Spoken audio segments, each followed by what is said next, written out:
I remember the smell of that cottage before I remember anything else.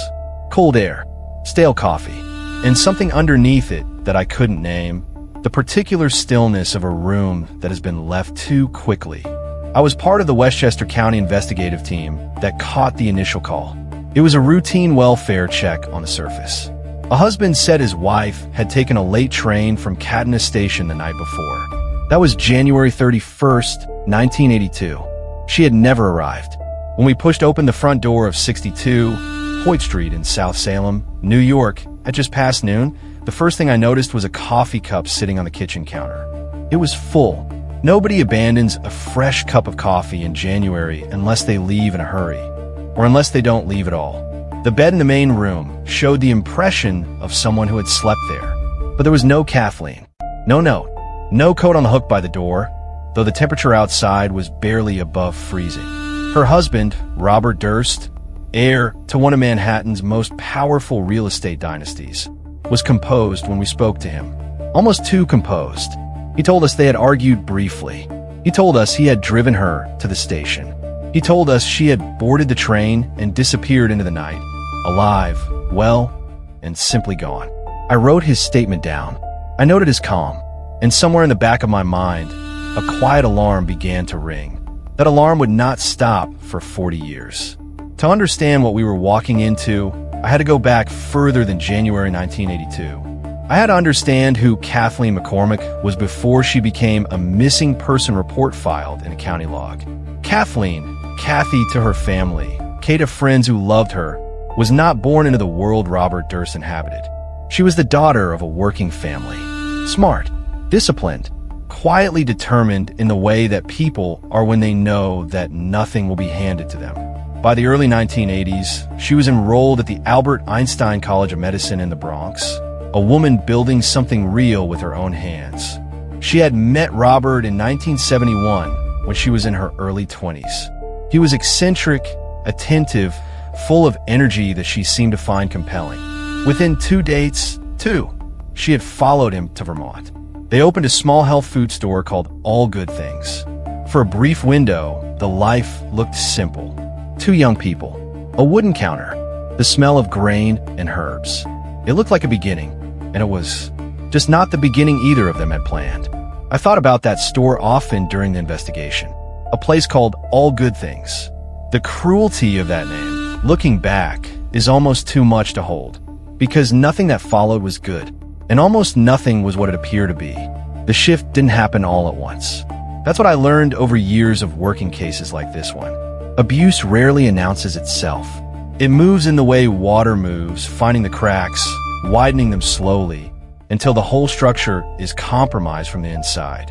When Robert Durst's father, Seymour Durst, ordered his son back to Manhattan to join the family business, the simple Vermont life ended. Robert and Kathleen moved into the Durst world, a world of boardrooms, penthouses, and inherited expectations. And Kathleen, who came from a different world entirely, became an outsider inside a dynasty she had not been born to. She kept going to school. She kept working toward her medical degree. She was driven in a way that, I came to believe, began to threaten Robert. Her independence was not celebrated. It was resented. Witnesses who knew the couple during this period described a quiet tension beneath the polished exterior. Dinner parties where Robert spoke over her. Social events where he made small, pointed comments designed to diminish her in front of others. Nothing dramatic enough to cause a scene. Just enough to keep her off balance. To keep her doubting herself. This is the part of these cases that people miss when they look only at the final crime. They want the violent moment. But the violence was already there.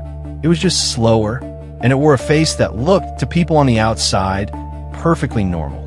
By the mid-1970s, the control had become something more than social pressure.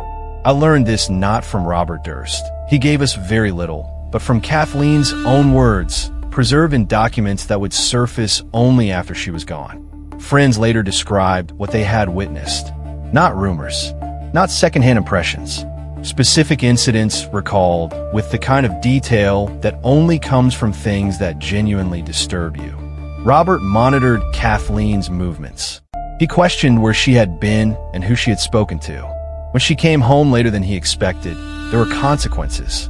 The independence she had arrived with, the independence that was, frankly, part of who she was, became something he worked systematically to reduce. He didn't want a partner. He wanted compliance. And Kathleen, still in love, still believing that people could change if you stayed close enough to them, kept trying to find a way through. I have seen this pattern in many cases. It is one of the most painful things about domestic violence to understand. The person being controlled often believes for a long time that their love is enough to fix something that was never about love at all. It is about power. It was always about power. And Kathleen McCormack Durst was living inside a power structure that had decided she was either a possession or an obstacle. The year 1976 brought the first documented breaking point. It was Kathleen's brother who told me what he knew, measured, careful, clearly reluctant to put it into words, but doing it anyway because someone had to. According to him, Robert had forced Kathleen to terminate a pregnancy that year. The procedure itself was not the worst of it. What happened during the drive there was, Robert had, by the account given to us, poured water over Kathleen's head while she sat in the passenger seat. A cold, deliberate humiliation, targeted and precise and designed to leave no marks. I sat with that image for a long time after hearing it. There's something about that specific act, its smallness, its pettiness, its cruelty, that tells you everything about the psychology of the person who committed it. This was not someone who lost control. This was someone who was in complete control and using that control to send a message. The message was, I decide what happens here. I decide when and how, and to what degree you suffer. You do not matter except as something I own. Kathleen said nothing publicly about what happened that day. She carried it, the way women in her situation almost always carry these things, quietly, privately, and at enormous cost to themselves. The outside world saw a successful Manhattan couple. What was happening inside the car, inside the apartment, inside the marriage was something else entirely. After Kathleen disappeared, her sister found something tucked away in a place where no casual visitor would have thought to look. It was a journal, not left out, not shared, hidden. The kind of hiding that happens when a person is documenting something dangerous and knows it. I was not the investigator who first read it, but I was shown excerpts, and I read them carefully, and I will never forget the experience of reading them. The entries were not dramatic. That was the first thing that struck me. There was no heightened language, no obvious cry for help, no declaration of fear. Just the flat, factual recording of specific incidents. Slaps, punches, being knocked to the ground, dates, sometimes times, written in the calm, clinical way that a medical student might document a patient's symptoms, which of course is exactly what Kathleen was training to be. She was recording evidence. Whether she knew that's what she was doing, or whether it was simply her nature to organize her reality in careful language, I cannot say. But the journal was evidence. Real, dated, first-hand evidence in her own handwriting of a pattern of physical violence carried out against her by her husband. When I thought about that journal, about the discipline and the quiet courage it took to keep it, I thought about what she must have been planning. She was not planning to stay. She was planning to survive. And someone made sure she didn't get the chance. The hospital record arrived in our files through medical channels, and when I read it, something cold moved through me. In 1981, just 1 year before she vanished, Kathleen had been treated at Jacobi Medical Center in the Bronx. The documented cause of her injuries, facial bruising. The source recorded in the admitting notes, her husband. Let me say that again plainly. A medical record existed. A hospital had treated this woman. Her injuries had been attributed, in writing, to Robert Durst. And no charges had followed. No investigation. No formal inquiry. Nothing. She had walked into a hospital with bruises on her face, and the system that was supposed to protect her had done exactly nothing. When I reviewed that record during the reinvestigation years later, I found myself asking the same question I had already asked a dozen times in this case. How? How do you have a medical document that names a perpetrator and result in no action? The answer, I came to believe, was complicated and ugly. Some of it was the era, 1981, when domestic violence was still treated by many law enforcement agencies as a private matter between spouses. Some of it was the Durst name.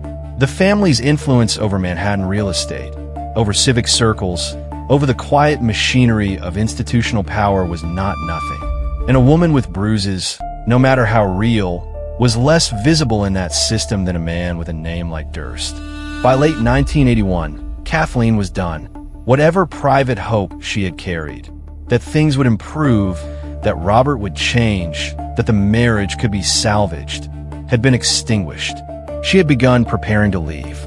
She had contacted a lawyer. She had told close friends that she was seeking a divorce, and she had made a specific demand. She wanted $250,000, enough to secure her independence, to finish her medical degree, to build a life that was entirely her own. Robert's response was not negotiation. It was economic warfare. Credit cards were canceled in her name. Her access to shared bank accounts was removed. Tuition payments that had been coming from marital funds were stopped. She was being financially strangled, methodically, deliberately, in a way that was designed to make leaving impossible without his cooperation. But Kathleen did not stop. This is the part of her story I find most remarkable. When the money was cut off, she did not retreat. She kept going to class. She kept talking to her lawyer. She kept moving toward the exit, even as the walls were being closed in around her. People who knew her during those final months described a woman who was frightened but not broken. She knew exactly what she was walking away from. She knew what it would cost, and she had made her decision. She was leaving. She just needed more time. Time she was never given. January 31st, 1982 began as an ordinary winter Sunday. Kathleen attended a dinner party at the home of her close friend Gilbert Najami in Newtown, Connecticut. I spoke to Gilbert during the reinvestigation, and her memory of that evening was sharp and specific in the way that memories become when you replay them thousands of times over decades. Kathleen arrived in red sweatpants. That detail stuck with Gilbert. It was unusual, casual in a way that felt slightly off. Kathleen was not quite herself that evening. There was an anxiety about her, a distracted quality. She ate, she talked, she laughed in the right places. But Gilbert, who knew her well, sensed something running beneath the surface. Then, at some point during the evening, the phone rang. It was Robert. The content of the call was not entirely audible to the others in the room, but the effect on Kathleen was visible. Whatever was said, it changed something. She gathered herself. She told Gilbert she had to go, and she walked out of that house, into the cold January air, and into a darkness that would last forever. Gilbert told me she had replayed that moment 10,000 times. The moment Kathleen stood up from the table. The moment she put on her coat. The moment she said goodbye. None of those goodbyes felt final. That is the hardest part of it. Nothing about that night announced itself as the last time. Robert told us the sequence plainly and without visible emotion. They had driven back to the cottage at 62 Hoyt Street in South Salem. There had been a brief argument. He couldn't recall the exact details of what was said. Around 9:15 in the evening, he claimed he drove her to Katina train station. He watched her walk toward the platform. He drove away. He assumed she made the train. End of story. Except it wasn't. I spent considerable time at Katina station during the initial investigation. I interviewed station staff. I pulled whatever records existed. I spoke to other passengers who had taken that route regularly. Not a single independent witness placed Kathleen McCormack Durst on a platform at Katina station on the night of January 31st, 1982. Not one person remembered seeing her. No ticket was purchased in her name. No conductor recalled her. In a station that small, at that hour, a woman alone would have been noticed. The absence of any witness was itself a kind of evidence. It told a story that Robert's account could not explain away. Either Kathleen had traveled in a manner so completely invisible that it left no trace in the memory of any human being present, or she had never been there at all. I knew which answer made more sense, but knowing and proving are two different things. And in 1982, in Westchester County, proof was something that seemed very hard to find when the suspect had a certain kind of last name. The following morning, a call was placed to the Albert Einstein College of Medicine. A woman identified herself as Kathleen Durst and said she would not be coming to class. She was ill. That call became one of the most contested pieces of evidence in the entire case.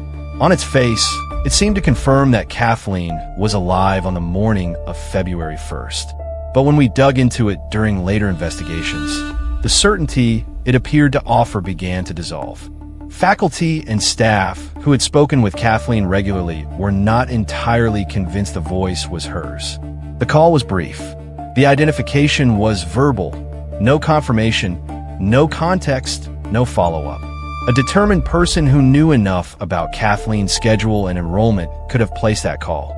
A second piece of apparent evidence also emerged from that day.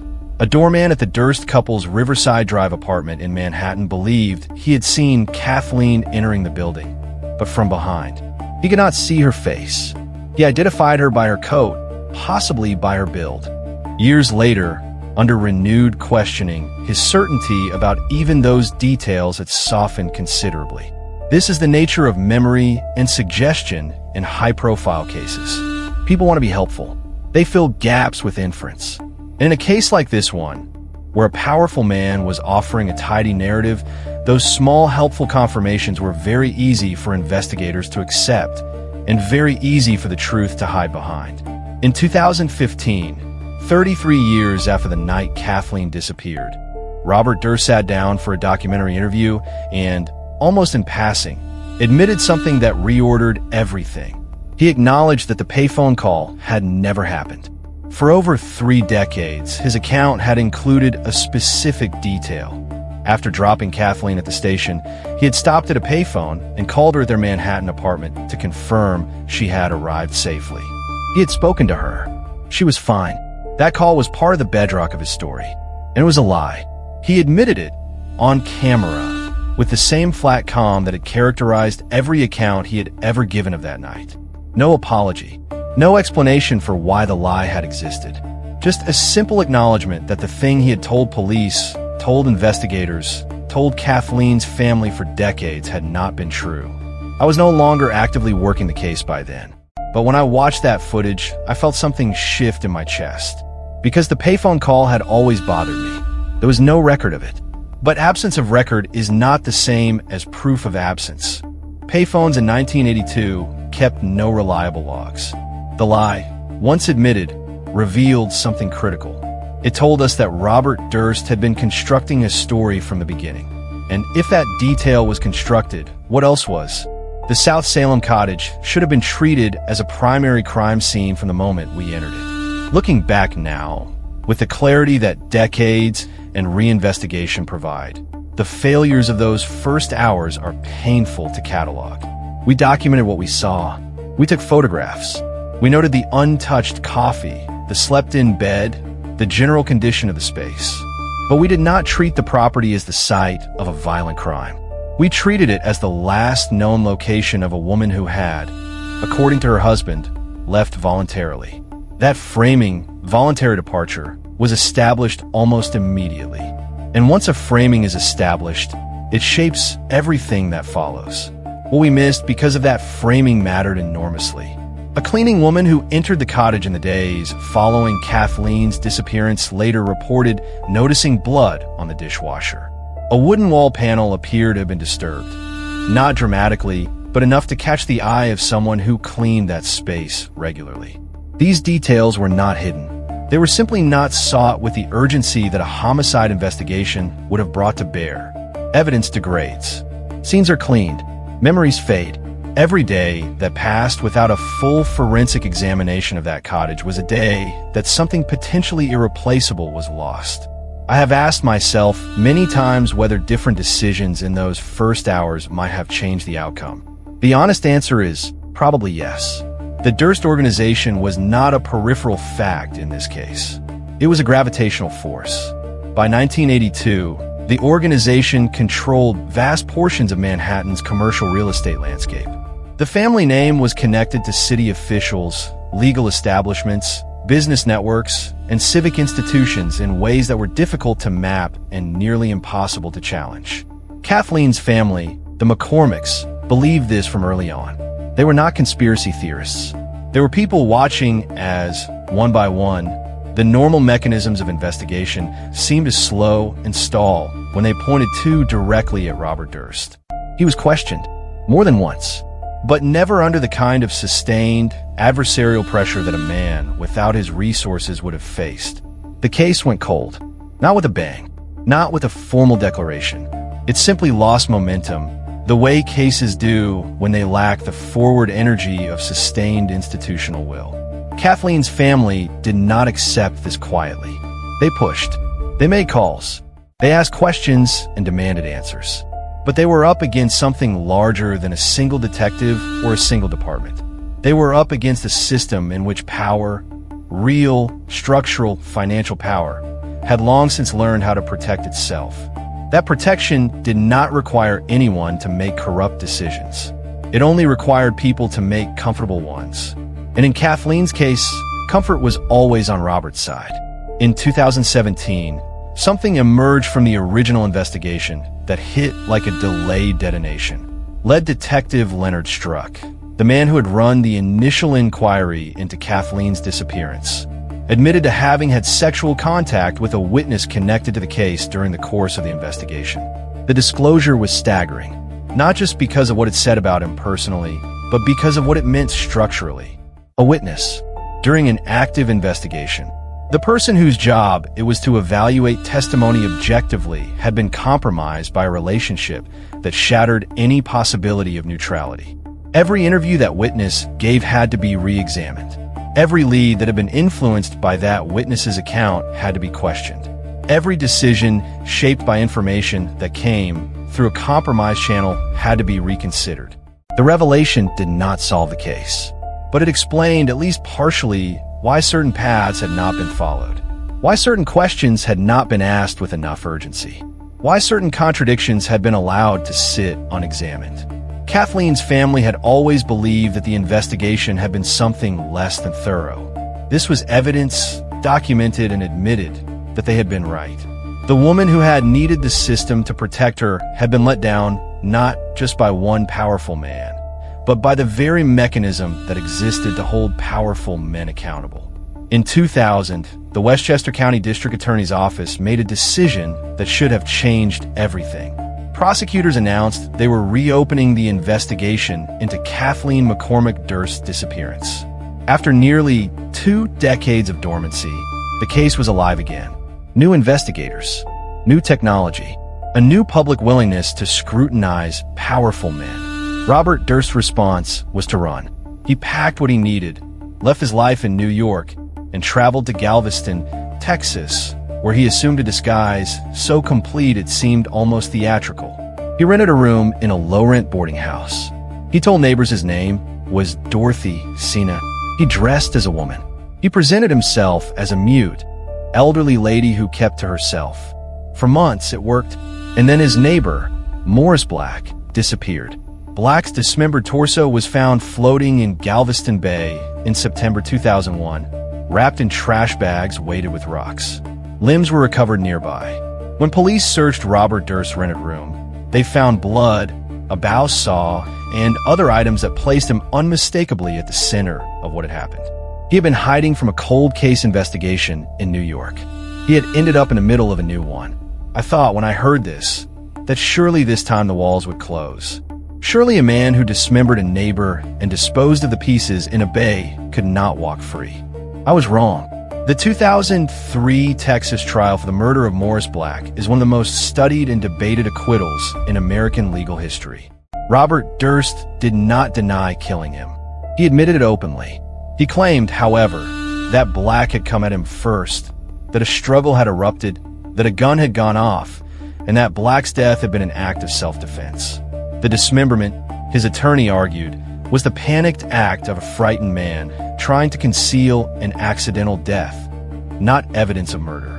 The jury acquitted him. They accepted the self-defense argument in a case where the victim had been cut into pieces with a bow saw and disposed of in a public waterway. I will not pretend that verdict did not shake me, because what it told me, what it told everyone watching from Westchester, was something deeply sobering. If a man could stand in a Texas courtroom, admit to cutting up a human being, and walk free, What did that mean for Kathleen? What did it mean for the chance that anyone would ever be held accountable for what happened to her? The answer that the verdict seemed to offer was a bleak one. It suggested that wealth and the legal machinery it buys is its own kind of immunity. It suggested that the rules are not the same for everyone. And Kathleen's family, watching from New York, understood exactly what they were seeing. Susan Berman had known Robert Durst for decades. They had met in college. She was the daughter of a Las Vegas mobster, a writer, a woman who understood complicated loyalty and kept it. 4 years after Kathleen's disappearance, Susan had served as Robert's public defender, speaking to media, vouching for his character, insisting that the portrait investigators were painting was unfair. She knew things. People who knew both of them understood that. She had been close enough to the story and to Robert that she was widely believed to possess information about what had really happened in South Salem in 1982. In late December 2000, just days before Los Angeles police were scheduled to interview her in connection with the reopened Kathleen investigation, Susan Berman was found shot in the back of the head in her Beverly Hills home. A single bullet, execution style, no forced entry, no sign of struggle. The killing of a key witness, days before she was due to speak to investigators, in a manner that left no witnesses and no apparent motive beyond silencing. Law enforcement would spend years building the case that Robert Durst had pulled that trigger, that the same man who had allegedly erased Kathleen's life had, when the past began to catch up with him, erased the person most likely to confirm what he had done. The connection between Robert Durst and Susan Berman's murder was eventually constructed, in part, through something deceptively small, a single envelope. After Susan's body was discovered, an anonymous letter had been sent to the Beverly Hills Police Department. It contained her address and a single word printed in capital letters, cadaver. The letter told police where to find a body. The letter was written by someone who already knew the body was there. For years, investigators attempted to identify who had sent it. The handwriting was distinctive. The spelling of the return address contained an unusual error. Beverly had been written as Beverly. One extra letter, easy to overlook, hard to explain away. When filmmakers working on a documentary about Robert Durst later produced a separate letter, one written and signed by Durst years earlier, the handwriting was matched. Same style, same formation, and the same misspelling. Beverly. Robert had, for years, denied writing the cadaver note. But handwriting doesn't lie the way people do. The match between the two letters was, in the assessment of document examiners, definitive. He had told police where to find the body of the woman he had killed, whether out of compulsion or arrogance, or some internal logic that defied explanation. Robert Durst had signed his own name to a murder in the most peculiar way imaginable, through a word he couldn't spell correctly. In 2015, HBO aired a documentary series called The Jinx, The Life and Deaths of Robert Durst. I watched it with the attention of someone who had spent years on this case, cataloging every detail, noting every hesitation, measuring every word. The filmmakers had done extraordinary work. They had compiled evidence, reconstructed timelines, interviewed witnesses, and ultimately confronted Robert Durst directly with a handwriting match between the cadaver note and his own authenticated correspondence. The confrontation, captured on camera, was remarkable. Durst was shown the two letters side by side. He was asked to explain how they could share the same distinctive handwriting and the same unusual spelling of Beverly. He sat with the question longer than a comfortable person would. He offered explanations that did not quite hold together. Then, he excused himself. He said he needed to use the restroom. He walked off camera. What the filmmakers captured next was not intended to be captured at all. Robert Durst, unaware that his wireless microphone was still live, stood alone in that bathroom and spoke the words aloud, apparently to himself. I believe he thought no one was listening. He was wrong. The production team heard everything. They kept the recording, and what that recording contained would eventually reach a jury in a Los Angeles courtroom and become part of the most significant piece of audio evidence in this entire decades-long story. The words came through the microphone clearly enough, mixed with the sound of a running faucet and the particular acoustics of a tiled room. Robert Durst could be heard processing what he had just been shown. "What the hell did I do?" he said. And then, after a pause, "Killed them all, of course." Those words were broadcast to millions of viewers when the Jinx aired its final episode. They were immediately disputed. The defense argued that the audio had been edited, that fragments from different moments had been arranged in a misleading sequence. The filmmakers and prosecutors countered that the substance of what was captured was clear and unambiguous. Experts debated. Legal analysts weighed in. But stripped of all the technical argument, something remained. A man stood alone in a bathroom, believing himself unheard, and said the word killed. Said them all. Said of course. Even allowing for every possible technical challenge. Those words carried weight that legal argument could not fully neutralize. They carried the weight of a man who had lived for decades with what he knew, and who, in a moment of unguarded solitude, had let it surface. Not to confess, not to be heard, just to acknowledge, to himself, the shape of the truth he had carried for so long. In 2022, Westchester County District Attorney Mimi Roca did something that 40 years of investigative frustration had made feel almost impossible. She released a comprehensive report into the disappearance and death of Kathleen McCormack Durst. The report concluded, formally, officially, with the weight of prosecutorial authority, that Robert Durst had murdered Kathleen at the South Salem cottage on the night of January 31st, 1982. Not suspected, not allegedly, concluded. The report cited the physical evidence, the financial history, the documented pattern of domestic violence, the witness accounts, the contradictions in Robert's various statements, and the totality of the investigative picture built over 4 decades. It named him. It assigned responsibility. It did, in legal language, what Kathleen's family had been saying since the first week of February 1982. For the family, the report was validation of a truth they had never stopped insisting on. For me, reading it as someone who had been present in those early days, it felt like a kind of closing, not of the case itself, which remained legally open in several respects, but of a long argument about what had happened. The question of who was no longer contested. The question of where Kathleen's body had been taken, where it rested now, remained entirely unanswered. Kathleen's body has never been found. That sentence is the weight this entire story has been carrying since the beginning. The district attorney's report, the decades of investigation, the handwriting match, the bathroom whisper, the guilty plea in Susan Behrman's murder that Robert entered just before his death. None of it has produced a location. Various theories have circulated among investigators and family members. The New Jersey Pine Barrens have been discussed, a vast, sparsely populated stretch of land accessible from the routes Robert would have traveled. Payphone records from the period place calls consistent with his movements in that direction. Others have focused on land associated with the Durst organization, on remote property, on a nearby body of water. None of these theories has ever been confirmed. None has produced remains. Kathleen's family has pursued, through civil litigation, a right that sounds almost unbearably simple. The right of sepulcher. The right to bury her. The legal argument is that concealing a body constitutes an ongoing harm to the family. That hiding Kathleen's remains from the people who love her is not a historical act that ended in 1982, but a continuing violation that persists today. It is the last fight, not for punishment. Robert is beyond punishment now, but for the one thing no verdict has been able to give them. A place to go, a grave, a piece of ground that says, she was here, she was real, and she deserved better than this. Robert Durst died on January 8th, 2022 at the California Healthcare Facility in Stockton. He was 78 years old.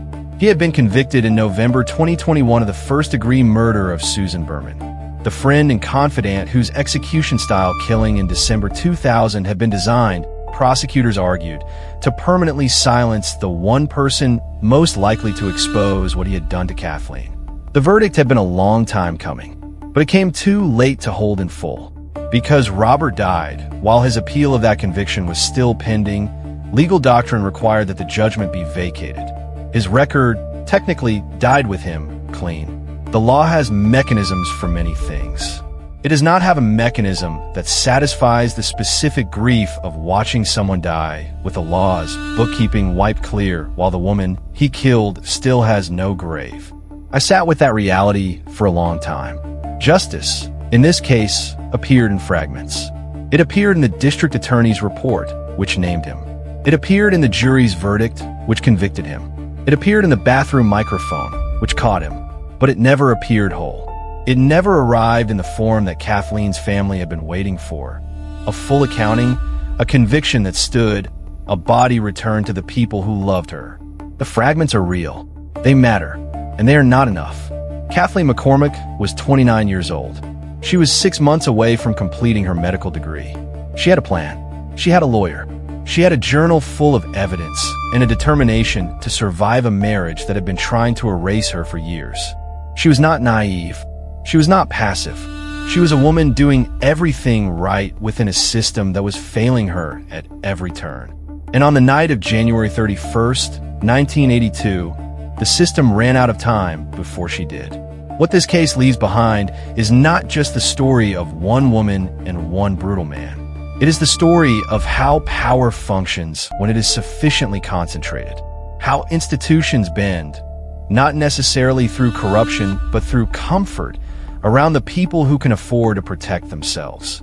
How a woman with bruises on her face and a medical record and a hidden journal and a phone call from a concerned friend can still be described, within days of her disappearance, as a voluntary missing person. How 40 years can pass and still no ground has given her up. Kathleen's family is still fighting. In a courtroom where no criminal charge is possible, they are arguing that her absence is an ongoing wound, that the right to bury your own is a right that does not expire just because the man who violated it is dead.